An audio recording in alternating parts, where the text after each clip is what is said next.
We all know Rue is breaking that promise to Angel. Spoilers ahead for episode 2 of Euphoria. America, my dream, more like a nightmare about a Wild West version of America where everything and everyone has a price. We definitely saw the setup in episode 1. The religious imagery was everywhere. The snake at the crossroads, the apple shot from Rue's head, classic symbols of a fall. And Rue thought she found salvation in Alamo, but it was just a deal with a different devil. She got another chance at life, but now she's choosing to be willfully blind to the cost. She's become a wrangler, basically, for Alamo's livestock, and his livestock are people.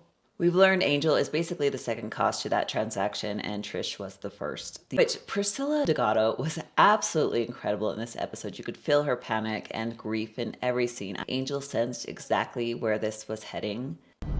You know more people go missing here than anywhere else in America.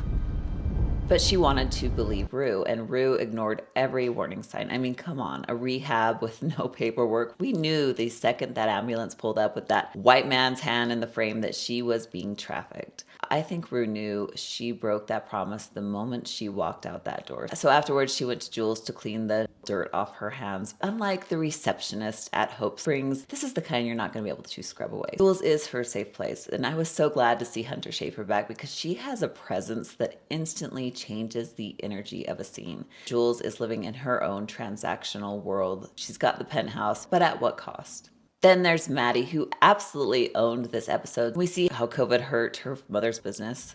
But Maddie isn't just a hustler. She is a survivor who's learned that in the Wild West of capitalism, you're either the product or the one selling it. So she sees potential in Cassie as something marketable, a replacement for the influencer success she lost. And that is definitely where this show gets uncomfortable for me, because it does feel very exploitive of women, especially with Sydney Sweeney as Cassie. She craves this attention so much that she's slipping into the mold of whatever the market wants, which is disgusting. The baby shoot felt like maybe they were shooting it as the ultimate symbol of her aggression. She's giving up her agency to become a brand. I'm conflicted though. There is a difference between showing exploitation and exploiting people on screen.